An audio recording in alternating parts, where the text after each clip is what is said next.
آپ اپنے آپ کو ایسوسیٹ نہیں کرنا چاہتی اس کیڑے سے، اس طرح تعریف کو جھاڑ دیا کریں اپنے اوپر سے جلدی سے، کرائیت کے ساتھ، اس کو دل سے لگا کے مت رکھیں، یہ فتنہ بن جائے گا کل کو۔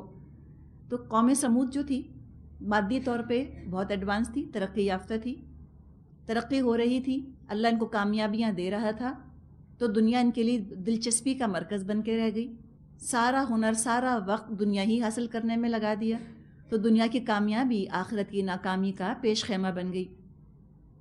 ان کا حال بیان فرمایا آیت 82 میں، وَكَانُوا يَنْحِتُونَ مِنَ الْجِبَالِ بُيُوتًا آمِنِينَ، وہ پہاڑ تراش تراش کر مکان بنایا کرتے تھے۔ کانو ینحتون ماضی استمراری ہے نا، کرتے ہی رہتے تھے، اسی میں مصروف رہتے تھے، یہی ان کا کام تھا کرنے کا۔ ینحتون کا مادہ نون ہا تا ہے، نحت ینحتو کا مطلب ہوتا ہے لکڑی یا پتھر تراشنا، ٹو کارو سم تھنگ، اسی میں مصروف ہو گئے۔ ان کو تو وحی کی باتیں، رسول کی باتیں آؤٹ ڈیٹڈ، آؤٹ موڈڈ، دقیانوسی اور اولڈ فیشن لگنے لگ گئیں۔ ٹھیک ہے، اللہ نے بھی ان کو تھوڑی سی مہلت دی، لیکن اللہ بھی ایک حد تک مہلت دیتا ہے۔ جب ان کے گناہوں کا پیمانہ لبریز ہو گیا تو اللہ کے عذاب کا آغاز ہو گیا۔ فرمایا فَأَخَذَتْهُمُ الصَّيْحَةُ مُصْبِحِينَ، آخر کار ایک زبردست دھماکے نے ان کو صبح ہوتے ہوئے آ لیا۔ فَمَا أَغْنَى عَنْهُمْ مَا كَانُوا يَكْسِبُونَ، اور ان کی کمائی ان کے کچھ کام نہ آئی، جو کسب تھا ان کا دنیاوی اعتبار سے بھی جو کمایا انہوں نے کچھ کام نہ آیا، اور جو اعمال انہوں نے کمائے کچھ کام نہ آئے۔ اپنے پروفیشنز میں، اپنی ہابیز میں اتنے مصروف تھے کہ اللہ کی رسول کی بات سننے کا وقت ہی نہ تھا۔ جب زندگی کی مہلت ختم ہوئی تب ان کو پتہ چلا کہ جن چیزوں میں الجھ کر، جن چیزوں کی خاطر حق کا انکار کیا تھا، وہ چیزیں فائدہ نہ دے سکیں۔ وہ کسی نے کہا ہے نا کہ جب آنکھ کھلی گل کی، موسم تھا خزاں کا، کچھ فائدہ نہ ہوا، سب ضائع کر دیا۔ یہ اسباب اور وسائل ان کو کچھ فائدہ نہ دے سکے۔ اب خاتمہ سورت کی آیات ہیں۔ فرمایا یعنی کہ اب عبرت کو یہاں پر ایک سبق کے طور پہ پیش کیا جا رہا ہے۔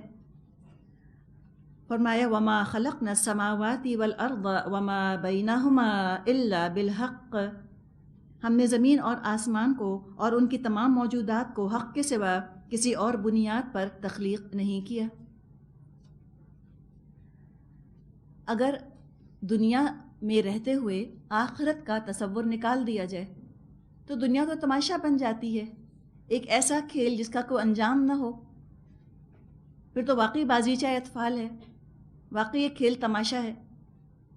جس نے جو چاہا کیا وہ کر کے فنا ہو گیا، جسم بھی اس کا مٹی ہو گیا، اعمال بھی مٹی ہو گئے، تو پھر تو ایک باطل قسم کی تخلیق ہو گئی نا، ابس تخلیق ہو گئی، یوز لیس، پرپس لیس ہو گیا انسان بھی۔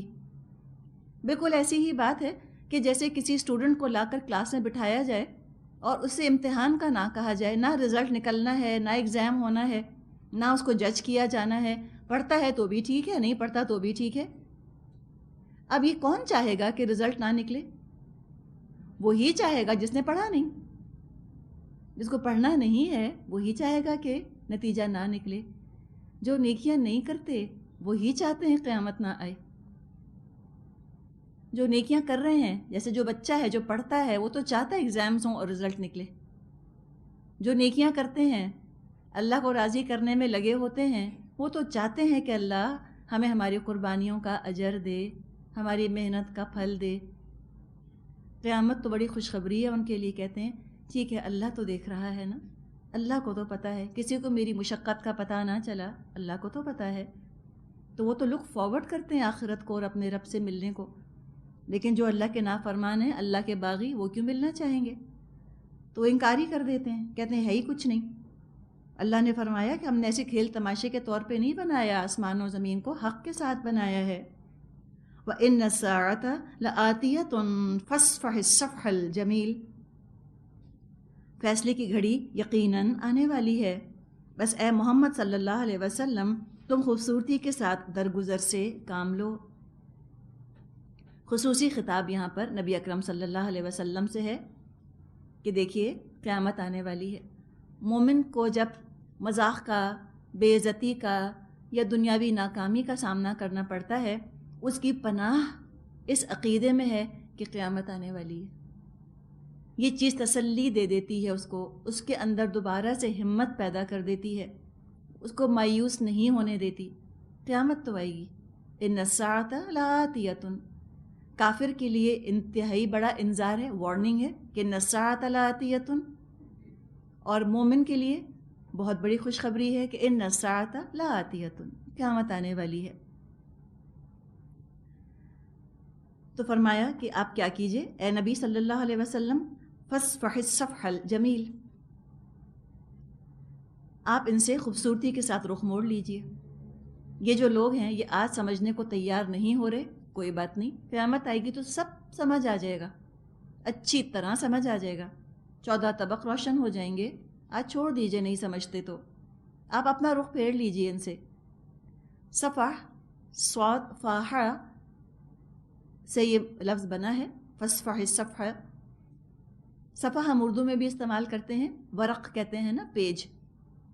ایک ورق کے 2 رخ ہوتے ہیں، ایک صفحہ اور دوسرا صفحہ۔ ہم ورق جب موڑتے ہیں، پلٹتے ہیں تو ہم رخ پلٹ لیتے ہیں، یعنی ایک صفحہ چلا گیا، تو مراد ہے آپ رخ موڑ لیجئے ان سے، ان کو نظر انداز کر دیجئے۔ کیسے نظر انداز کریں؟ جمیل، خوبصورتی کے ساتھ، خوبصورتی کے ساتھ نظر انداز کیجئے۔ خوبصورتی کے ساتھ ہر شخص نظر انداز نہیں کر سکتا، نہیں کر سکتا۔ خوبصورتی کے ساتھ صرف وہ نظر انداز کرتا ہے جو اصلاح کرنا چاہ رہا ہوتا ہے۔ خوبصورتی کے ساتھ صرف وہ نظر انداز کرتا ہے کہ جو بہتری چاہتا ہو سامنے والے کی، اس کو سامنے والے کی فکر ہو، اس کی خیر خواہی، یہ ٹھیک ہو جائے، یہ بہتر ہو جائے۔ ورنہ رخ موڑنے کے تو بہت سے طریقے ہیں۔ ایک رخ موڑنے کا طریقہ یہ ہے کہ آپ کو کسی نے ہرٹ کیا، آپ کہہ دیں اب میں اس سے اپنا فاصلہ رکھوں گی، مجھے بھی ضرورت نہیں ان کے ساتھ انوالو ہونے کی، یہ جائیں اپنا کام کریں، مجھے کیا کرنا ہے، انہوں نے ہرٹ کیا ہے مجھے۔ تو اس میں کیا کیا؟ اس کی بھی اجازت ہے، اللہ نے منع نہیں کیا، آپ یہ کر سکتی ہیں، لیکن اس میں اگلے کی اصلاح تو نہیں ہے، اگلے کی خیر خواہی تو نہیں ہے۔ ہم نے تو اپنے آپ کو بچا لیا نا، اپنے اجر سے ہم محروم ہو گئے۔ یہاں جس چیز کی ترغیب دی جا رہی ہے نبی اکرم صلی اللہ علیہ وسلم کو اور ہر مبلغ دین کو، ہر دین کا کام کرنے والے کو، کہ اگر کبھی ایسا کوئی مرحلہ پیش آ جائے، کبھی تمہارے جذبات کو ٹھیس لگ جائے، کبھی تمہیں مایوسی ہو یا تمہیں ڈس اپوائنٹمنٹ ہو، تو کیا کرو؟ فاصفح، رخ پھیر لو، لیکن جمیل، فاصفح صفح الجمیل، خوبصورتی کے ساتھ رخ پھیرو۔ کیسے؟ تم اپنی میتھڈولوجی چینج کر لو، تم اپنا طریقہ تھوڑا سا بدل لو، تم اب بات یوں نہیں یوں کرو، یعنی فوکس اب بھی کس پر ہے؟ سامنے والے پر ہی ہے۔ رخ پھیرنے کا مطلب یہ نہیں کہ ان سے قطع تعلق کر دیا جائے یا اگنور کر دیا جائے یا ریزرو ہو جایا جائے یا ان کو ان کے حال پر چھوڑ دیا جائے۔ کیا کرو؟ رخ پھیر لو، تم اپنی میتھڈولوجی چینج کر لو۔ اب تم سوچو کہ اب میں کس طرح سے ان سے ڈیل کروں کہ اب یہ بہتر ہو جائیں، ان کو اپنی غلطی کا احساس ہو جائے۔ تعلق نہیں توڑنا، اگنور کرو ان کی غلطی کو، جو ان کی کمزوری تھی۔ اگر انہوں نے تکبر کا مظاہرہ کیا تھا یا غرور کا یا بدتمیزی یا روڈنس کا مظاہرہ کیا تھا، اس ان کی غلطی کو، خطا کو اگنور کر دو، اس شخص کو اگنور مت کرو۔ یہ ہے خوبصورتی کے ساتھ فاصفح الصفح الجمیل، خوبصورتی سے رخ پھیرنا، ان کے قصور سے درگزر کر دو، اتنی سختی نہیں کرو۔ اللہ کتنی دفعہ ہم سے درگزر کرتا ہے نا، اور کتنی خوبصورتی سے درگزر کرتا ہے، ہمیں شرمندہ بھی نہیں کرتا۔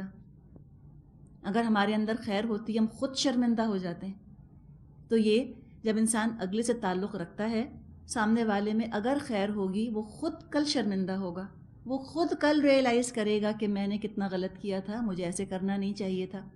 اور اگر اس کو اگنور کر دیا، ہو سکتا ہے ضد کا شکار ہو جائے، انا کا شکار ہو جائے، کہے اچھا یہ مجھ سے رخ پھرتے ہیں تو ہمیں بھی کیا پڑی ہے۔ دیکھیں ہم سب اپنے گھروں میں الحمدللہ غنی ہیں نا، نہ آپ مجھ پر ڈپینڈنٹ ہیں نہ میں آپ پر ڈپینڈنٹ ہوں۔ اگر ہم ایک دوسرے کے ساتھ ٹالرنس کا رویہ نہیں رکھیں گے، آپ اپنے گھر میں بیٹھیں میں اپنے گھر میں بیٹھوں، سب اے سی چلا کر بستر پر سوئیں، سب کی دنیا کی زندگی آسان، لیکن اجر تو نہیں ہے۔ پھر جہاد کہاں ہوا؟ اگر سب کچھ میٹھا ہی میٹھا ملنا ہے سامنے سے، کبھی تلخی نہیں آنی، کبھی کڑواہٹ نہیں آنی، تو پھر اجر کس چیز کا اور پھر جہاد کس چیز کا؟ یہ بھی انسان آہستہ آہستہ ہی سیکھتا ہے نا. شروع میں تو یہ باتیں نہیں سمجھ آتی. ٹھہراؤ جب آتا ہے جذبات کے اندر اور تقویٰ جب پختہ ہوتا ہے، جب ایمان جذبات پر حاوی ہونے لگتا ہے نا، تب یہ باتیں سمجھ آتی ہیں انسان کو. جذبات بہت اچھے ہیں، لیکن جذبات جب تک ایمان کی لگام کے ساتھ رہیں بہت اچھے ہیں. جذبات اللہ کے ساتھ متعلق رہیں تو جذبات بہت اچھے ہیں. جب جذبات کا رخ اپنی ذات کی طرف ہونے لگتا ہے تو پھر اصلاح کا جذبہ دم توڑنے لگتا ہے. جب جذبات اللہ کے ساتھ رہتے ہیں کہ اللہ دین کا کام میں بھی کر رہی ہوں، دین کا کام یہ بھی کر رہے ہیں، ہم کیسے تعلق توڑ سکتے ہیں؟ تو جذبات اللہ کے ساتھ رہتے ہیں تو اصلاح ہوتی چلی جاتی ہے. تو یہاں نبی اکرم صلی اللہ علیہ وسلم کو یہی ہدایت دی گئی کہ آپ ان سے رخ موڑ لیجئے خوبصورتی کے ساتھ. ایسے ان سے رخ موڑیے کہ یہ اپنی بے عزتی محسوس نہ کریں. یہ کفار تنگ کرتے ہیں آپ کو، بیکار کی باتیں کرتے ہیں، تو ان کی شرارتوں پر، ان کی بری باتوں پر آپ زیادہ ناراض نہ ہوں، آپ بددل مت ہوں. یہ کبھی مت سوچئے کہ یہ سنتے نہیں تو بتانے کا کیا فائدہ. کسی اور اینگل سے، کسی اور طرح بات بتانے کی کوشش کیجئے، کسی اور طرح ان کو اپروچ کیجئے. اور یہ تبلیغ کے اصول ہیں جو یہاں ہم کو بتائے جا رہے ہیں کہ کسی کو کبھی کارنر مت کرو، ایسا اس کو سامنے منہ پر شرمندہ مت کرو کہ آئندہ تم سے نظر ہی نہ ملانا چاہے، تمہارے سامنے آئے تو کنی کترا جائے. ایسا کوئی سٹل طریقہ، ایسا کوئی مدھم طریقہ اختیار کرو، اللہ سے دعا بھی کرتے جاؤ کہ اسے غلطی کا احساس ہو جائے. اس کی غلطی تم دونوں کے اندر دوری کے بجائے قربت کا سبب بن جائے. یہ ہے نا کرنے کا کام. امت ایسی بنی، امت اس طرح نہیں بنی کہ نبی اکرم صلی اللہ علیہ وسلم ہر ایک سے بس کٹ جائیں. وہ نہیں سنتا رہنے دو، وہ نہیں سنتا ٹھیک ہے، میں بھی تو انسان ہوں، میں بھی اگنور کر دوں. اللہ کے رسول سے بڑھ کر غنی کون تھا؟ جس کا ولی اللہ ہو. اس سے بڑھ کر کون غنی؟ نبی اکرم صلی اللہ علیہ وسلم کوئی محتاج تھے ان لوگوں کے؟ ذرا بھی نہیں، ذرا محتاج نہیں تھے. وہ تھے نبی اکرم صلی اللہ علیہ وسلم کے محتاج. تو انسان ہمیشہ سوچے کہ میری ذمہ داری ان کی اصلاح کرنا، مجھے اصلاح کرنی ہے. تو کیا ہوتا ہے کہ انسان اپنے آپ کو زیادہ وقار کے ساتھ ایک بلند مقام پر قائم رکھتا ہے اور کہتے ہیں یہ چھوٹے ہیں نا، یہ جونیئرز ہیں، یہ کریں گے غلطیاں، ہمیں تو ٹھیک کرنا ہے ان کو، ہم نہیں کریں گے تو کون کرے گا. یہ رویہ ہے جو ہم کو یہاں پر سکھایا جا رہا ہے. کبھی منہ پر شرمندہ نہیں کرنا چاہیے. غلطی کرنے والے کو موقع دیں، سمجھ جائے کسی طرح. بدلہ لینے کا تو کبھی سوچے ہی نہ. مبلغ کیسے بدلہ لے سکتا ہے؟ کبھی نہیں لے سکتا. جو پہلے بھی مزاج کے تیز ہوتے ہیں وہ بھی بڑے مدھم ہو جاتے ہیں دین کی وجہ سے. ساری اکڑ انا سب نکل جاتا ہے ان کا. پہلے بڑے تنک مزاج ہوتے ہیں، بہت حساس، ہم یوں اور ہم یوں. کوئی ایک بات کہے تو چار سناتے تھے. دین میں آنے کے بعد سب دھرے کا دھرا رہ گیا، اس لیے کہ جھکے بغیر تو گزارا نہیں، انا کو مارے بغیر تو گزارا ہی نہیں. عمر رضی اللہ عنہ کیا تھے؟ کیا ان کی شخصیت، کیا ان کا مزاج تھا؟ ابو بکر رضی اللہ عنہ نے اپنی موت کے وقت جب یہ چاہا کہ عمر رضی اللہ عنہ کو خلیفہ بنائیں تو لوگوں نے ان سے درخواستیں کی کہ ہم پر رحم کیجئے، کس کو خلیفہ بنا کے جا رہے ہیں؟ تو ابو بکر رضی اللہ عنہ نے کہا کہ کوئی بات نہیں، ذمہ داری عمر کو نرم کر دے گی. حقیقت ہے. اور وہ کیا نرم ہوئے ہیں وہ عمر، وہ ہمارے سامنے ہیں ان کی سب باتیں کہ کیسے اپنی پیٹھ کے اوپر وہ لوگوں کے لیے اناج کی بوریاں لاد لاد کر لے جایا کرتے تھے. تو دین کا کام کرنے والا تو آرڈنری انسانوں کی طرح ہو ہی نہیں سکتا، ہو ہی نہیں سکتا. بدلہ لینا تو وہ افورڈ ہی نہیں کر سکتا. اس کو معاف کرنا ہے اللہ کی خاطر کہ اللہ آج اگر میں اپنی ذات کو بیچ میں لے آئی تو دین کا کام رکے گا نا. نقصان کس کا ہے؟ دین کا.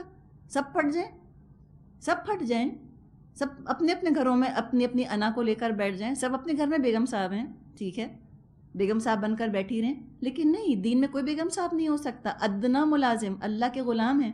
غلام کو تو زیب نہیں دیتا کہ اکڑے یا اپنی کسی چیز کے اوپر وہ سٹینڈ لے. تو کوئی بدلہ نہ لے انسان دین کا کام کرتے ہوئے، اور نہ ہی سامنے والے کے بارے میں کوئی ججمنٹ پاس کرے. آسان کام نہیں ہے. یہ کہنے کو باتیں اتنی آسانی سے زبان سے پھسل رہی ہیں اس وقت، لیکن جب پالا پڑتا ہے، جب عملی طور پہ کرنا پڑتا ہے تو ہم منہ کے بل گر پڑتے ہیں. حقیقت ہے. لیکن کوئی بات نہیں، ہم کوشش کر رہے ہیں نا، ہم نے دعویٰ نہیں کیا کہ ایک دفعہ سنتے ہی ہم بالکل درست ہو جائیں گے. Practice makes perfect. اللہ سے دعا ہے کہ اللہ دین کے کام میں لگائے رکھے تاکہ یہ چیزیں ہماری فطرت کا، مزاج کا آٹومیٹک حصہ بن جائیں. ابھی تو بہت کوشش کر کے ان کو کرنا پڑتا ہے، کبھی کرتے ہیں کبھی بھول جاتے ہیں. اللہ کرے گا ایک وقت آئے گا جب یہ ہماری فطرت ثانیہ بن جائے گی، سیکنڈ نیچر. جو غلطی کرتا ہے اس کے بارے میں ججمنٹس پاس نہ کریں، کہتے ہیں کہ ہاں بس ہماری بنی نہیں، جو بھی وجہ ہے بہرحال برا بلا نہ کہا جائے. دین کا کام ہے، جس اللہ نے تخلیق کیا ہے اسی کے پاس کامل علم ہے کہ سامنے والے کا کیا حال ہے، وہی فیصلہ کرے گا، ہمیں فیصلہ کرنے کا حق نہیں. فرمایا ان ربک هو الخلاق العلیم، یقیناً تمہارا رب سب کا خالق ہے اور سب کچھ جانتا ہے. اللہ سب جانتا ہے، فیصلے اس پر چھوڑ دو. وقت آنے پر ٹھیک ٹھیک فیصلہ چکا دے گا، تمہارے صبر کا بدلہ بھی دے دے گا، اگلے کے رویے کا بدلہ بھی دے دے گا. تمہارے صبر نے اگر اگلے کی اصلاح کر لی، تم ہی فائدے میں رہو گے، تمہارے ہی دونوں ہاتھوں میں لڈو ہوں گے. اور اگر تمہارے صبر کی وجہ سے اگلے کی اصلاح نہ ہوئی، تمہیں کوشش کا بدلہ دے دیا جائے گا. تو you have nothing to lose, both ways تم ونر ہو. آگے فرمایا آیت 87 وَلَقَدْ آتَيْنَاكَ سَبْعًا مِّنَ الْمَثَانِي وَالْقُرْآنَ الْعَظِيمِ، ہم نے تم کو 7 ایسی آیتیں دے رکھی ہیں جو بار بار دہرائی جانے کے لائق ہیں، اور تمہیں قرآن عظیم عطا کیا. تو نبی اکرم صلی اللہ علیہ وسلم کو بتایا جا رہا ہے کہ دیکھیں آپ کے پاس کیا دولت ہے، کیا چیز ہے آپ کے پاس، آپ دیکھیں تو آپ کا کیا مقام ہے. اور نبی اکرم صلی اللہ علیہ وسلم کے ذریعے ظاہر ہے تاکید ہم سب کو ہی ہے نا، اور ہم سب میں سے خاص طور پہ ان کو جو کہ اس قرآن کی خدمت کا نام لے کر کھڑے ہو گئے ہیں کہ ہم قرآن کی خدمت کر رہے ہیں، ہم دین کی خدمت کر رہے ہیں. ہم سب کے لیے اس کے اندر سبق ہے کہ دیکھیں کتنی بڑی نعمت ہے جو اللہ نے دی ہے. اب دیکھیں جیسے ایک بہت پڑھا لکھا آدمی ہوتا ہے، اس کا رویہ، بات چیت کرنے کا انداز، اس کا ایٹیٹیوڈ، اس کی ڈیلنگز وہ ڈیفرنٹ ہوتی ہیں. ایک جاہل جیسا ہوتا ہے نا، اس کی ڈیلنگز ڈیفرنٹ ہوتی ہیں، الگ طرح سے وہ بیہیو کرتا ہے. جو بہت پڑھا لکھا ہوتا ہے وہ جاہل کی طرح کا بیہیویئر نہیں اختیار کرتا، اس کا اپنا مقام ہے. جیسے کہ ہم اپنے ہاں استعمال کرتے ہیں چند الفاظ خاندانی اور غیر خاندانی، کہتے ہیں نا، ہم کہتے ہیں بھئی ہم تو بہت خاندانی ہیں، ہم ایسی گھٹیا حرکت نہیں کر سکتے. تو یہاں بھی ایک طرح سے بتایا جا رہا ہے کہ دیکھو کتنی بڑی دولت تم کو دی گئی ہے، تو تم اپنے مقام پر وقار کے ساتھ قائم رہو، ڈگنیٹی کے ساتھ تم اپنے مقام پر رہو. یہ تو بیچارے کافر ہیں، انڈگنیفائڈ بیہیویئر کا مظاہرہ کریں گے، کم علم ہے نا، ابھی جذبات بہت طاری ہیں ان کے اوپر، جہالت ہے ابھی ان کے اندر، تو ابھی یہ ہو سکتا ہے غلط رویے کا اظہار کریں. تو آپ اپنا مقام دیکھیں اور ہم مسلمان واقعی اپنا مقام دیکھیں کہ اللہ نے ہمیں کتنی بڑی نعمت دی ہے نبی اکرم صلی اللہ علیہ وسلم کے ذریعے سے. سبع من المثانی سے اکثر مفسرین نے مراد سورہ فاتحہ لی ہے. کچھ جو ہیں وہ قرآن کی وہ 7 طویل صورتیں بھی اس سے مراد لیتے ہیں جو قرآن میں آتی ہیں، لیکن بخاری میں مرفوع احادیث موجود ہیں جن میں یہاں سورہ فاتحہ ہی مراد لی گئی ہے. سبع من المثانی سے سورہ فاتحہ ہی مراد لی گئی ہے. مثانی، مثنا مثنا دہرائی جانے والی، اور ثنا سے بھی یہ لفظ بنا ہے، بار بار کسی چیز کو ریپیٹ کرنا، اور اس میں اللہ کی ثنا اور اللہ کی حمد کی جاتی ہے سورہ فاتحہ میں، اور یہ دہرائی بھی جاتی ہے، مثانی ہے، بار بار اس کا ریپیٹیشن ہوتا ہے. ہر نماز کی ہر رکعت میں سورہ فاتحہ پڑھی جاتی ہے. حدیث میں آتا ہے کہ لا صلاۃ لمن لم یقرأ بفاتحۃ الکتاب، اس شخص کی کوئی نماز نہیں جو اپنی نماز میں فاتحہ نہیں پڑھتا. ام القرآن کہا گیا ہے اس کو، الشافیہ کہا گیا ہے، کافیہ کہا گیا ہے. کچھ لوگوں نے کہا ہے کہ اس کی 7 منزلیں مراد ہیں، 7 منازل ہیں نا، 7 حزب ہیں قرآن کے اندر، تو کسی نے کہا کہ شاید وہ مطلب ہے. لیکن بہرحال اگر حدیث کو ہم سامنے رکھیں، اور کرنا ہی ہم کو یہ چاہیے کہ جس آیت کے بارے میں حدیث سے کوئی تفسیر مل رہی ہو، اس حدیث والی تفسیر کو لے لیا جائے اور باقی تفاسیر کو اٹھا کر ایک طرف رکھ دیا جائے. تو بخاری میں مرفوع حدیث ہے کہ سبع من المثانی سے مراد ہے سورہ فاتحہ، اور سورہ فاتحہ ہی کو قرآن العظیم کہا گیا ہے. حدیث میں آتا ہے کہ کسی کتاب میں ایسی صورت نازل نہیں ہوئی نہ تورات میں، نہ زبور میں، نہ انجیل میں، نہ خود قرآن پاک میں کوئی ایسی صورت نازل ہوئی ہے جو کہ سورہ فاتحہ کے برابر کی ہو۔ اساس القرآن کہا گیا ہے، القرآن کہا گیا ہے اس کو۔ قرآن کے مضامین کا سمجھے انڈیکس ہے سورہ فاتحہ۔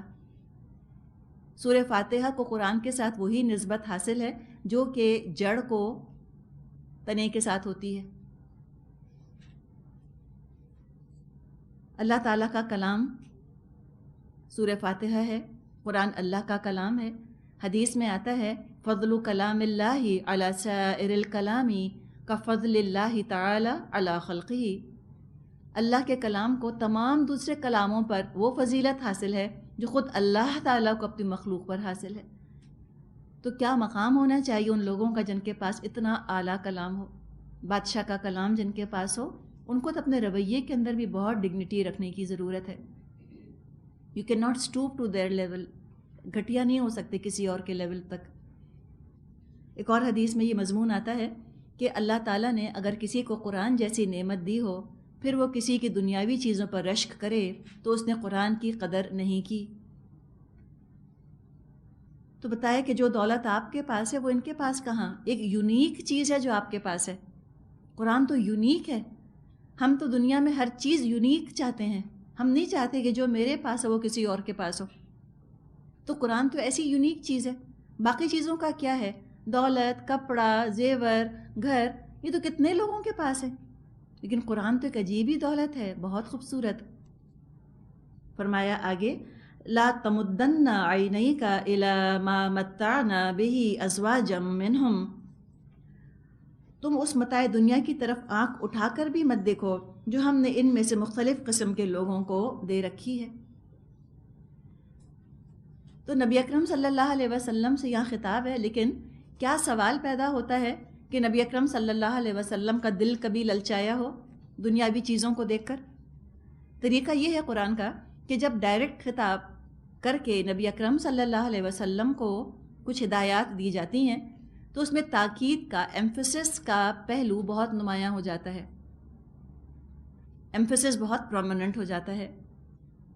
ہر مومن جو نبی اکرم صلی اللہ علیہ وسلم کے نقش قدم پر چلنا چاہتا ہے اپنی زندگی کا رخ متعین کر لے، اسپیسیفائی کر لے کہ میری کیا پرائیورٹیز ہونی چاہیے، میری کیا ترجیحات ہونی چاہیے۔ ترجیحات یہ ہیں کہ آخرت ٹاپ پرائیورٹی ہو اور دنیا اس کے نیچے تابع ہو، سیکنڈری ثانوی درجے میں ہو۔ مقصد جو ہے آخرت ہو، دنیا ضرورت ہو۔ ریورس نہیں ہونا چاہیے، ریورس نہیں ہونا چاہیے کہ دنیا مقصد بن جائے۔ بس یہ چیز ہے جس کا کہ یہاں پر ذکر کیا گیا۔ تو فرمایا کہ تم ان چیزوں کی طرف آنکھ اٹھا کر بھی مت دیکھنا، حسرت مت کرنا۔ تمدن عینیکا، مدہ یا مدو کا مطلب ہوتا ہے لمبا کرنا، لفظی مطلب ہوگا اپنی دونوں آنکھیں لمبی بھی مت کرنا۔ تو لمبی کیسے کرتے ہیں چیزوں کو؟ کوئی گاڑی گزری دور تک، یہ ہے آنکھیں لمبی کرنا۔ پھر جب وہ گزر گئی، اپنی سوزوکی کو دیکھا، حسرت۔ کسی کے گھر گئے، بہت خوبصورت گھر ہے، آنکھیں پھاڑ پھاڑ کے یوں دیکھنا چیزوں کو، اور متاثر ہو کر، احساس کمتری ہو کر، حشر خراب، گھر آئیں تو رونا ہی آئے چلا جائے، لڑیں میاں سے، صوفے اتنے پرانے ہو گئے اور پینٹ نہیں ہوا۔ کتنی دفعہ آپ سے کہا ہے کہ یہ چینج کرائیں، وہ چینج کرائیں۔ ان کے ہاں دیکھا تھا فلاں برانڈ کے نل لگے ہوئے تھے، ان کی جکوزی دیکھی تھی، ہاں میں تو کسی بہانے سے گئی تھی ان کے ٹوائلٹ ہاتھ دھونے کے لیے، دیکھا تھا میں نے، یہ دیکھا ہے ہمارا باتھ روم۔ یہ طریقہ آنکھیں لمبی کرنا چیزوں کو دیکھ کر، حسرت کرنا چیزوں کو دیکھ کر، دل کا جل بھن کر کباب ہونا، گھر آنے کے بعد بھی نہ بھولنا، وہی بات کیے جانا، وہی بات۔ کسی کے گھر ملنے جائیں تو بھی ان کے گھر کا قصہ سنائیں کہ ان کے ہاں یوں تھا، ان کے ہاں یوں تھا۔ یہ چیز انتہائی وقار سے گری ہوئی ہے۔ ہمارا مقام نہیں ہے کہ ہم ان چیزوں سے متاثر ہوں۔ ہاں، کوئی اچھی چیز دیکھ کر تعریف کرنا نیچرل ہے۔ کسی کا گھر اچھا ہے، آپ کہیے الحمدللہ، اللہ مبارک کرے آپ کو، الحمدللہ اللہ نے دیا، ٹھیک ہے، لیکن اس کو اپنی سوچوں کا مرکز محور بنا لینا اسی پر غور کیے جانا، اسی پر غور کیے جانا، یہ نہیں زیب دیتا. یہ چیزیں اس قابل تھوڑی ہیں کہ ان پر اتنا زیادہ سوچ بچار کی جائے، اتنا وقت لگایا جائے. تو کہا گیا مت زیادہ آپ فکر کیجئے ان کی، بے رغبتی اختیار کیجئے ان چیزوں سے. آنکھیں پھاڑ پھاڑ کر حیرت سے مت دیکھیں ان کو، وقار کے ساتھ رہیں، ڈگنیٹی کے ساتھ رہیں. یہ کام نہ کریں کہ ان چیزوں کو دیکھ کر ان سے بہت مروب ہو جائیں، یا کسی پہ رشک یا حسد کرنے لگ جائیں ان چیزوں کی وجہ سے، یا بدگمانی کرنے لگ جائیں کہ اچھا کہاں سے آیا. یہ بھی کوئی ضرورت نہیں. اتنا ٹائم دیا کیوں ان چیزوں کو، اتنا کیوں سوچا اس کے بارے میں؟ کیا کرنا ہے فکر کر کے کہ کہاں سے کمایا انہوں نے؟ تنخواہ تو میاں کی اتنی ہے، تو جوڑا اتنے کا پہنا تھا، تو اب دماغ میں کیلکولیشن ہو رہا ہے، تو ترجمہ کب یاد ہوگا؟ یہ سب کرتے رہیں گے تو آپ کو کیا فکر ہے؟ چھوڑ دیں ان چیزوں پہ. سوچا کیوں اتنا اس کے بارے میں؟ ایک بزرگ تھے، ان کے پاس کچھ لوگ بیٹھے تھے اور وہ دنیا کی برائیاں کر رہے تھے کہ یوں ہیں لوگوں کے پاس، تو لوگ یوں دنیا کے اندر مشغول ہیں اور ایسے پہنتے ہیں اور ایسے اوڑھتے کھاتے ہیں. وہ بزرگ سنتے رہے، پھر کہنے لگے اگر تمہارے دلوں میں دنیا کی عظمت نہ ہوتی تو تم ایسی باتیں بھی نہ کرتے. بڑی گہری بات ہے نا، کہ تمہارے دل میں اگر دنیا کی عظمت نہ ہوتی تم اتنی بات بھی نہ کرتے. کیوں اتنا ڈسکشن کیا؟ شادیوں سے آتے ہیں تو دلہن کے جوڑے کوئی ہم 1 ہفتہ ڈسکس کرتے ہیں. کیا کرنا ہے؟ کیوں؟ بھول جائیں. لیکن بھولتے نہیں.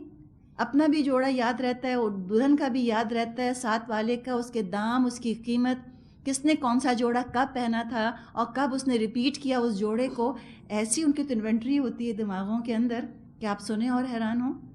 کچھ لوگ ہوتے ہیں نیچرلی یاد رہتا ہے، ایفرٹ نہیں کرتے، ان کی بات نہیں کی جا رہی. مقصد بنا کر ان چیزوں کو ذہن کے اندر بٹھانا، یہ تو جنک جمع کرنا ہے نا. ساری بیکار کاٹ کباڑ کیوں جمع کیا ذہن کے اندر؟ اور اتنا کچھ ہے یاد کرنے کو اور سوچنے کو. ہمارے ہاں مسئلہ یہ ہے کہ کسی کے پاس دین کی دولت ہو، قرآن کی دولت ہو اور دنیا کی دولت نہ ہو، کمپلیکس کے شکار رہتے ہیں، بات ہی نہیں کر پاتے، شرمندہ ہی رہتے ہیں. کسی کی ہم ڈگری دیکھتے ہیں تو بے حد متاثر، اور قرآن کی ڈگری سے کوئی متاثر نہیں ہوتا. کوئی متاثر ہو یا نہ ہو، آپ نہ پرواہ کریں، آپ اپنے اندر پر اعتماد رہیے. میرے پاس دین کا علم ہے الحمدللہ، اتنی بڑی دولت. آتیناک سبعا من المثانی والقرآن العظیم، اور کیا چاہیے؟ تو فرمایا کہ آپ مت دیکھیں، آپ زیادہ توجہ مت دیں چیزوں کی طرف، مت متاثر ہوں، بالکل امپریس مت ہوں اس اینٹ پتھر سے اور گارے سے. کتنا بھی کسی کا بڑا گھر ہے تو مٹی، تو ہمیں بھی تو مٹی ہونا ہے قبر میں جا کر. کیا دیکھتے ہیں ان چیزوں کو؟ کتنا بھی بڑا کسی نے کوئی ہیرا پہنا ہو، ہے تو پتھر. تو کیا تمنا کرنی پتھروں کی؟ اینٹ پتھر کی محبت دلوں کو بھی اینٹ پتھر کر دیتی ہے. سونا کیا ہے؟ میٹل ہی تو ہے. کتنا چمکے گا؟ کب تک چمکے گا؟ چمکنے دیں اس کو، اس سے کیا متاثر ہونا؟ یہ ہیں کوئی چیزیں، اگر متاثر ہونا ہے تو کوئی قرآن سے ہونا. اور جو قرآن سے امپریس ہو گیا، یقین کریں وہ کسی چیز سے امپریس نہیں ہوتا. اور امپریس ہونے کے 2 طریقے ہوتے ہیں، ایک بے انتہا تعریف کرنا اس چیز کی، ایک بے انتہا برائی کرنا. کسی نہ کسی طرح اس کو اپنے موضوع کا مرکز بنا کے رکھنا. اس سے پتہ چلتا ہے کہ آپ امپریس ہوئے تھے فلاں شخص سے، تبھی تو ڈسکس کیا اتنا اس کو بیٹھ کے. اگر آپ نے زیادہ نوٹ ہی نہیں کیا، آپ امپریس ہی نہیں ہوئے، تو آپ سوچیں گے بھی نہیں. آپ نے بے حد توجہ دی تو آپ نے تفصیلات دیکھیں. آپ نے توجہ کے قابل نہ سمجھا تو آپ تفصیلات بھی نہیں دیکھیں گے. لوگوں کو تو یہ تک یاد رہ جاتا ہے کہ کس انگلی میں کون سی انگوٹھی کب پہنی تھی دلہن نے، اور وہ آپ سے پوچھ رہے ہوتے ہیں اور آپ کو تو یہ بھی نہیں یاد کہ کپڑے کون سے تھے. تو وہ کہتے ہیں اچھا جی بیوقوف ہو گئے، کچھ یاد ہی نہیں رہتا تم لوگوں کو. تو پوائنٹ کہنے کا یہ ہے، کسی ایکسٹریم پر جانے کی ضرورت نہیں. مراد ہے اہمیت مت دیں، ڈسکس مت کیا کریں ان چیزوں کو بہت زیادہ بیٹھ کے. تو فرمایا کہ رہنے دیں جو ان کے پاس ہیں، جو ان کو دیا ہے کچھ نہیں، سب مٹنے والا، فانی ہے. جو نعمت قرآن کی بڑی ہے، جو قرآن سے متاثر ہوتا ہے، جس نے قرآن کی آیات میں سے جھانک کر جنت دیکھ لی، اس کو یہ اینٹ گارا کیا امپریس کرے گا دنیا کا؟ بتائیے. جس نے وہ جنت کے لباسوں کے بارے میں کہ لباس تو ہم فیہا حریر، ان کا لباس تو ریشم کا ہوگا. یحلون فیہا من اساور، وہ پہنائے جائیں گے اس میں کنگن سونے کے اور چاندی کے اور موتیوں کے. آپ یہاں کوئی 10 من بھی سونا پہن کر آ جائے تو آپ نہیں امپریس ہوں گی. اللہ اس کو مبارک کرے، اللہ اس کو مبارک کرے. میں اپنے حال میں خوش ہوں. کمپٹیشن میں نہیں آتا انسان، فوراً پھر جولر کے جانے کا نہیں سوچتا. کسی نے یہ بھی بتایا کہ آج کل یہ رواج ہے کہ خواتین ہر سال زیور چینج کر لیتی ہیں، یا ہر شادی اس شادی میں یہ چوڑیاں پہنی، وہ جولر کے ہاں گئیں، وہ بیچی، دوسری لیں، اگلی شادی آئی وہ بیچیں، تیسری لیں، تاکہ لوگ یہ سمجھیں کہ ہمارے پاس 4 چوڑیوں کے سیٹ ہیں.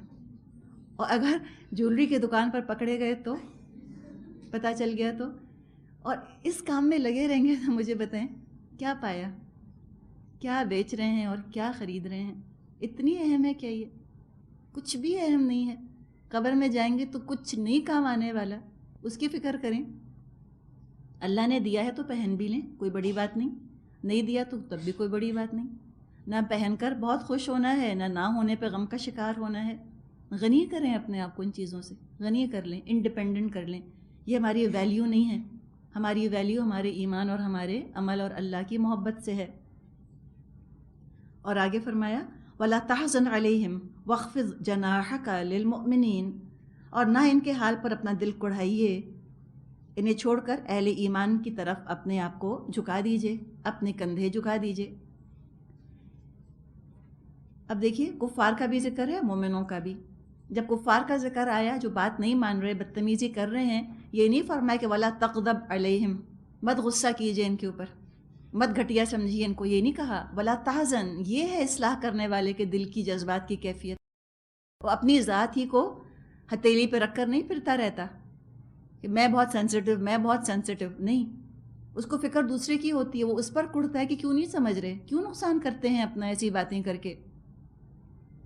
نبی اکرم صلی اللہ علیہ وسلم کی طبیعت میں جو اصلاح کا مادہ، جو نرمی اور شفقت تھی کہ دشمنوں تک کے لیے آپ کڑھا کرتے تھے. ان کے برے انجام کے بارے میں آپ پریشان ہوتے تھے کہ کیسے مفلس اور قلاش اور یہ بینکرپٹ حاضر ہوں گے اللہ کے سامنے. ان کو تو ذرا عادت نہیں ہے، یہ مکے کے بڑے بڑے سردار ابو جہل، ولید بن مغیرہ، ان کو تو اس قدر عزت کی اور اپنی ایک انا کی عادت ہے دنیا میں. قیامت کے دن جب ان کی توہین ہوگی، الٹے منہ گھسیٹ کر جہنم میں پھینکے جا رہے ہوں گے، اپنی بے عزتی، اپنی ذلت، اس کے عذاب کو کیسے جھیلیں گے؟ تو اللہ کی طرف سے تسلی ہے کہ آپ زیادہ غمگین، زیادہ پریشان نہ ہوں. اگر یہ ایمان نہیں لاتے تو ان کو ان کے حال پہ آپ تھوڑی دیر کے لیے چھوڑ دیجئے، اور آپ توجہ اپنی فوکس کیجئے مومنوں کے اوپر. پریئر آف سرینٹی آتا ہے، شاید آپ نے سنا ہو. ترجمہ اس کا یہ ہے کہ اے اللہ مجھ کو طاقت بخش کہ میں جن چیزوں پر قدرت رکھتا ہوں ان کو بدل دوں، اور علم دے ان چیزوں کو پہچان جاؤں جن کو میں نہیں بدل سکتا. مجھے علم دے کہ میں ان چیزوں کو پہچان جاؤں جن کو میں نہیں بدل سکتا، اور مجھے حکمت دے کہ میں دونوں میں فرق کر سکوں. کتنی خوبصورت بات ہے نا، کتنی خوبصورت دعا ہے. تو یہ پازیٹیو ایٹیٹیوڈ ہے جو یہاں سکھایا جا رہا ہے کہ جو بات نہیں سنتے ان کا غم پال کر کیوں بیٹھے ہو. اگر دین والے غم پالیں گے، اپنی نروس خراب کریں گے، اس سے بڑی شیطان کی کامیابی اور کیا ہے؟ وہ تو چاہتا ہے کہ ہم اپنی ناکامیوں پر فوکس کریں، نیگیٹو ایٹیٹیوڈ کا شکار رہیں، ہم ڈپریشن میں چلے جائیں، ہم کسی قابل نہ بچیں، ہماری نروس جواب دے جائیں، ہم بیمار ہو کر گھر میں بیٹھ جائیں. اور کیا چاہیے اس کو؟ تو شیطان کی اس چال کو تو ہرگز کامیاب نہیں ہونے دینا. اور حقیقت ہے صرف انسان اگر نیگیٹو چیزوں کے بارے میں سوچتا ہے، ناکامی کے بارے میں سوچتا ہے، تو مایوسی پیدا ہوتی ہے نا، بددلی پیدا ہوتی ہے کام سے، فرسٹریشن پیدا ہوتی ہے. تو انسان اس کو نہ دیکھے، کیا دیکھے کہ پازیٹیو اینگل کیا ہے. تو یہاں بھی نبی اکرم صلی اللہ علیہ وسلم سے کہا گیا کہ آپ فوکس کیجئے ان لوگوں پر جو ایمان لے آئے، ان پر توجہ کو مرکوز کیجئے، تربیت اور ان کی تعلیم پر وقت لگائیے. یہ ہے کنسٹرکٹیو کام. اب توانائیاں صحیح رخ پر لگیں گی، تعمیر ہوگی. اب اگر ہم یہ غم لے کر بیٹھ جائیں کہ کراچی میں کتنی عورتیں ہیں جو قرآن نہیں سن رہی، اب ہم یہی ڈسکس کرتے رہیں، کیا فائدہ ہوگا؟ بہتر ہے کہ الحمدللہ ایک قطرہ صحیح، ایک قطرہ آ گیا، چلو ایک قطرہ ہے جو یہاں موجود ہے، تو ان پر کیوں نہ فوکس کیا جائے، کیوں نہ ان کی فکر کی جائے جو آ گئے ہیں، بجائے کہ ان کے غم میں گھلا جائے جو نہیں آ رہے. تو جو آ گئے ان پر انسان فوکس کرے. تو فرمائے کہ آپ اپنے کندھوں کو جھکا کر رکھیے مومنوں کے لیے. اب جو آ رہے ہیں ان کے ساتھ نرمی کا برتاؤ. ہمارا کیا ہوتا ہے؟ جو دین میں نہیں آ رہا ہوتا ان کے ساتھ تو ہم بہت پولائٹ ہوتے ہیں، اور جو دین کے کام کرنے کے لیے آ جاتے ہیں ہم بہت ریجڈ اور بہت ججمنٹل اور سخت ہو جاتے ہیں ان کے ساتھ. ان کی غلطی تو ہم برداشت کرنے پر تیار ہی نہیں. انہوں نے غلطی کیوں کی؟ نہیں، اللہ کے رسول سے کہا جا رہا ہے کہ اپنے کندھے جھکائیے مومنوں کے لیے، نرمی کا مظاہرہ ان کے ساتھ. اسی طرح ٹیم بنتی ہے، ورنہ سختی کے ساتھ ججمنٹ پاس کر کر کے کبھی نہیں ٹیم بن سکتی، سب پھٹ کے الگ ہو جائیں. اور یہ مومن جو آ رہے تھے نبی اکرم صلی اللہ علیہ وسلم کے پاس، غریب طبقے کے لوگ تھے، غلام طبقے کے تھے، نوجوان بھی تھے، زیادہ پیسے والے نہیں تھے، ان میں سے اکثریت کچھ پیسے والے بھی تھے. آپ نے دعوت کا آغاز تو اپنی ہر رسول ہر نبی کی طرح ملأ قوم سے ہی کیا، قوم کے سرداروں ہی سے کیا، لیکن اکثریت جو تھی سرداروں کی ایمان نہ لائی، ان کا پیسہ جو ہے ایمان کے راستے میں حائل ہو گیا. تو کہا کہ وہ نہیں مانتے تو رہنے دیں، انہی کو آپ سمیٹ کے رکھیے، یہ ہیں بڑے قیمتی موتی، اللہ کی نظر میں ان کی بہت ویلیو ہے. وَقُلْ إِنِّي أَنَا النَّذِيرُ الْمُبِينُ، کہہ دیجئے میں تو صاف صاف تنبیہ کرنے والا ہوں، متنبہ کرنے والا ہوں. النذیر یعنی وہی خبردار کرنے والے ہیں نبی اکرم صلی اللہ علیہ وسلم، جن کا ذکر ان کی اپنی کتابوں میں پایا جاتا ہے. جو ڈرے گا وہی بچے گا. کما انزلنا علی المقتسمین الذین جعلوا القرآن عضین، یہ اسی طرح کی تنبیہ ہے جیسی ہم نے ان تفرقہ پردازوں کی طرف بھیجی تھی جنہوں نے اپنے قرآن کو ٹکڑے ٹکڑے کر ڈالا، حصے بکھرے اس کے کر دیے. اشارہ یہاں پر یہود کی طرف ہے کہ انہوں نے اپنی کتاب میں سے کچھ حصوں کو چھپا لیا، کچھ حصوں کو ظاہر کیا. تو قرآن یہاں پہ اپنے لفظی معنوں میں آ رہا ہے. قرآن کا لفظی مطلب ہوتا ہے پڑھی جانے والی چیز. جو کتاب نبی اکرم صلی اللہ علیہ وسلم پر نازل ہوئی وہ بھی قرآن ہے، اس کا تو نام ہی قرآن ہو گیا. لیکن اس سے پہلے جو تورات نازل ہوئی اس کے لیے بھی لفظ قرآن آیا ہے یہاں اس مقام پر. تورات کو یہاں پر القرآن کہا جا رہا ہے، پڑھی جانے والی چیز. سورہ رعد میں بھی ہم نے یہ لفظ پڑھا تھا کہ قرآن اگر ایسا ہوتا قرآناً سیرت بہ الجبال، پڑھا تھا نا، جیسے پہاڑ چلائے جاتے یا مردے بولنے لگ جاتے، تو وہاں بھی قرآن نکرہ آیا تھا قرآناً. تو قرآن کا لفظ پچھلے صحیفوں کے بارے میں، پچھلی کتابوں الہامی کتابوں کے بارے میں بھی یہ لفظ آیا ہے قرآن، القرآن. اور خصوصیت کے ساتھ قرآن یعنی وہ کتاب جو محمد صلی اللہ علیہ وسلم پر نازل ہوئی. تو ذکر کیا گیا کہ ان یہودیوں نے تو اپنی کتاب کو ٹکڑے ٹکڑے کر لیا، جعل القرآن عضین، حصے بکھرے کر لیے، کچھ پر ایمان لائے کچھ پر نہیں، کچھ پر عمل کیا کچھ پہ نہ کیا، کچھ کو ظاہر کیا اور کچھ کو چھپایا. اور جب کتاب کے حصے بکھرے کرتے ہیں تو دین کے حصے بکھرے خود بخود ہی ہو جاتے ہیں. جیسے کہ ہم نے بھی پڑھا تھا پہلے سورہ بقرہ میں کہ فتؤمنون ببعض الکتاب وتکفرون ببعض، کیا تم کتاب کے کچھ حصے پر ایمان لاتے ہو کچھ کا انکار کرتے ہو. ہوتا یہ ہے کہ جب کوئی قوم اپنی کتاب کے حصے بکھرے کرتی ہے، کچھ پر عمل کرتی ہے کچھ کو بس بند کر کے رکھ دیتی ہے، اس طرح ڈیوائیڈ کرتی ہے کتاب کو، اللہ سزا یہ دیتا ہے اس امت کو کہ اس کے اپنے بھی تفرقے ہو جاتے ہیں، اس کے اپنے اندر بھی تفرقہ پڑتا ہے، اس کے بھی فرقے فرقے ہو جاتے ہیں. یعنی اہل کتاب جیسا سلوک اپنی کتاب کے ساتھ کرتے ہیں وہی سلوک اللہ ان کے ساتھ کرتا ہے. زندگی کا بٹوارا ہو جاتا ہے، چین اٹھ جاتا ہے. جو اللہ سے وفادار نہیں رہتے لوگ بھی ان سے وفادار نہیں رہتے. آگے فرمایا فَوَرَبِّكَ لَنَسْأَلَنَّهُمْ أَجْمَعِينَ عَمَّا كَانُوا يَعْمَلُونَ، تو قسم ہے تیرے رب کی ہم ضرور ان سب سے پوچھیں گے تم کیا کرتے رہے. اللہ کی کتاب کے ساتھ کیا سلوک کیا، اللہ کے ہاں تو زبردست اس کی پوچھ ہوگی. اسی کی تیاری ہمیں کرنی ہے کہ ہم صحیح جواب دے سکیں، ذمہ داری اپنی ادا کر سکیں. فرمایا آیت 94 سے 99 فَاصْدَعْ بِمَا تُؤْمَرُ وَأَعْرِضْ عَنِ الْمُشْرِكِينَ إِنَّا كَفَيْنَاكَ الْمُسْتَهْزِئِينَ الَّذِينَ يَجْعَلُونَ مَعَ اللَّهِ إِلَٰهًا آخَرَ فَسَوْفَ يَعْلَمُونَ. بس اے نبی صلی اللہ علیہ وسلم، جس چیز کا آپ کو حکم دیا جا رہا ہے اس کو واضح کر کے ہاں کے پکارے کہہ دیجئے، اور شرک کرنے والوں کی ذرا پرواہ مت کیجیے. آپ کی طرف سے ہم ان مذاق اڑانے والوں کی خبر لینے کے لیے کافی ہیں جو اللہ کے ساتھ کسی اور کو بھی خدا قرار دیتے ہیں، ان قریب ان کو معلوم ہو جائے گا. ایک اور تبلیغ کا گولڈن اصول کہ فَاصْدَعْ بِمَا تُؤْمَرُ، ہاں کے پکارے آپ کہہ تو دیجئے، دعوت آپ پیش کر دیجئے. اور عارض عن المشرکین، نہ ماننے والوں سے مت الجھیے۔ اگر ان کے فضول اعتراضات کا جواب دینے میں سارا وقت گزار دیں گے، بحث مباحثے میں اور مناظرے میں، تو پھر دین کی تبلیغ آخر کس وقت ہوگی؟ تو چھوڑیں، اگنور کریں۔ وہ جیسا رویہ اختیار کر رہے ہیں، جس درجے وہ گراوٹ کا مظاہرہ کر رہے ہیں، یہ تو کسی مومن کی شایان شان بھی نہیں۔ مومن کبھی گر نہیں سکتا اس لیول پر جس لیول پر کافر گر جاتے ہیں۔ ان کو کاؤنٹر کرنے کا ایک طریقہ ہے کہ اسلام کی روشنی پھیلاتا رہے انسان۔ تو فرمائے کہ مشرکین سے اعراض کیجیے۔ سمجھنے کی بات بہت اہم یہاں پر یہ ہے کہ دیکھیں ابھی کیا ہے، جب یہ آیات نازل ہو رہی ہیں، مکے میں نازل ہو رہی ہیں، یہ ہے دعوت دینے کا انداز، دعوت دینے کا مرحلہ یہ ہے۔ جب دعوت دی جا رہی ہو تو مشرکین سے اعراض کر لیں۔ تو دعوت دینے کا انداز اور ہے، دین قائم کرنے کا انداز بالکل مختلف ہے۔ دین جب نافذ کیا جا رہا ہوگا تو اعراض نہیں کیا جائے گا مشرکین سے۔ تو یہ ہر وقت ہر زمانے کی ہدایت نہیں ہے، ان کا کانٹیکسٹ سمجھیں، کب اعراض کرنا ہے کب نہیں کرنا۔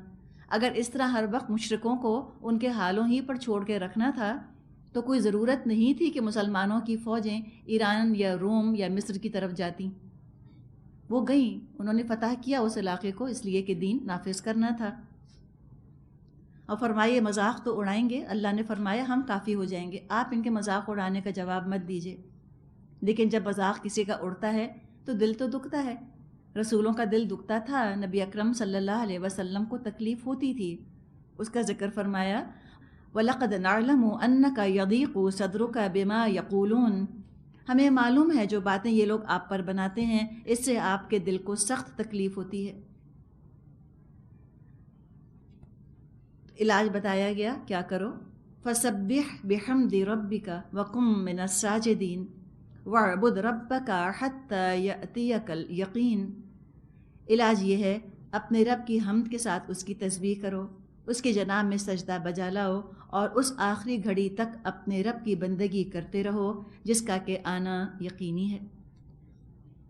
تو انسانوں سے مت الجھو، اللہ سے رابطہ قائم کرو، اللہ کے آگے جھکو، ان کی بری باتوں کا جواب بری بات سے مت دو، تم اپنی زبان کو اللہ کے ذکر میں مصروف کر لو، حمد کرو، ثنا کرو، اللہ کے آگے سجدہ کرو۔ اور حقیقت ہے جب دل دکھتا ہے انسان کا لوگوں کی باتوں سے اور انسان بدلہ نہیں لیتا، اللہ کے آگے ہی وہ اپنی کیفیات کا اظہار کرتا ہے، سجدے میں جاتا ہے۔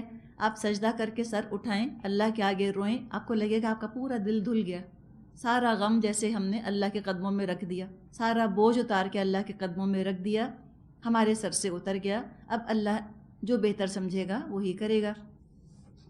اور فرمائے کہ آخری وقت تک اپنے رب کی عبادت کرتے رہو جب تک کہ وہ یقینی چیز سے مراد موت، یا یقینی چیز سے مراد آخرت کا آنا، یا کفار پر عذاب کا آنا، کوئی چیز بھی مراد ہو سکتی ہے۔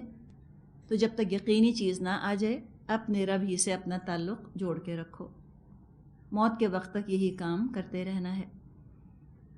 وآخر دعوانا ان الحمد للہ رب العالمین۔